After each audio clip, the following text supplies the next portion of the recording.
আমি রুনু মজুমদার, প্রাক্তন principal CUET school and college. আমার বাসা রহমতগঞ্জ।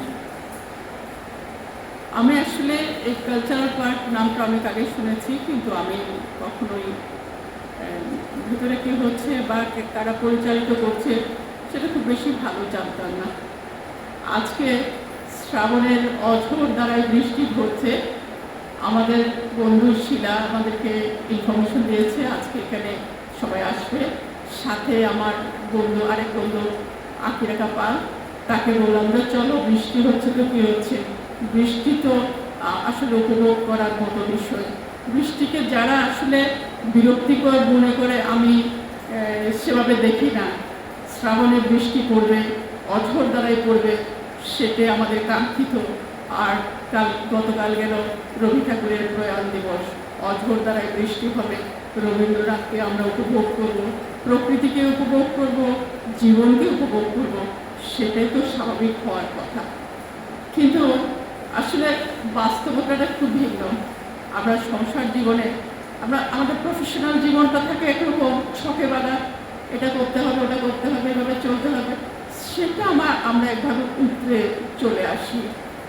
ব্যক্তি জীবনটাকে এবং পারিবারিক জীবনটাকে এক করতে গিয়ে আমরা অনেক সময় হিমশিম খাই।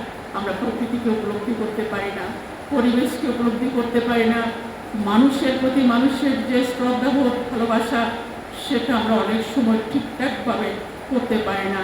প্রকৃতির সমস্ত জীবের প্রতি যে আমাদের ভালোবাসা, সর্বোপরি ঈশ্বরের প্রতি যে একটা ঐকান্তিক ইচ্ছা, সব কিছু মিলে কেমন যেন আমরা একটু দ্বিধাদ্বন্দ্বে পড়ে যাই।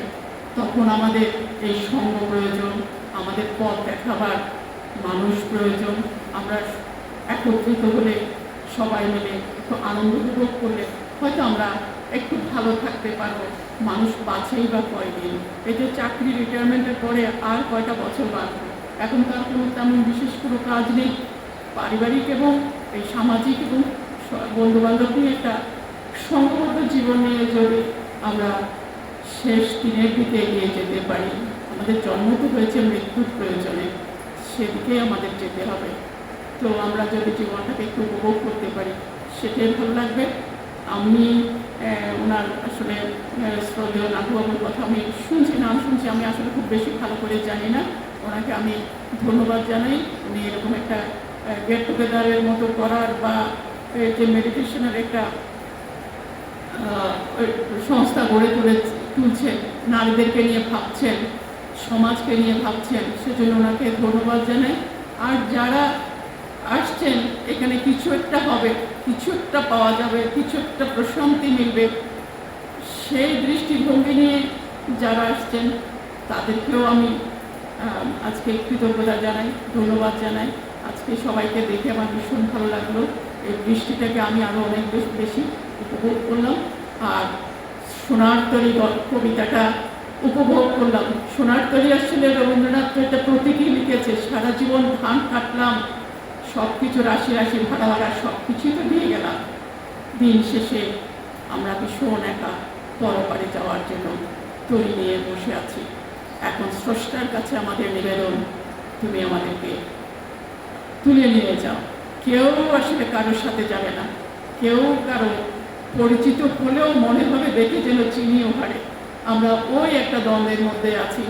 সারা জীবন রবীন্দ্রনাথ লিখেছেন, সারা জীবন রবীন্দ্রনাথ কষ্টের ভিতর দিয়ে চলে গেছেন, আমাদের জন্য অনেক কিছু রেখে গেছেন, সব রাশি রাশি ভাড়া ভাড়া সব কিছু আমাদের জন্য, আমাদের বইয়ের তাকে, আমাদের অন্তরে, আমাদের পরিবেশে, আমাদের শিক্ষায়, আমাদের সংস্কৃতিতে সবখানে থরে থরে সাজানো আছে। কিন্তু রবিটাকে কি আছে? তাকে একাই যেতে হয়েছে, আমাদেরকেও যেতে হবে।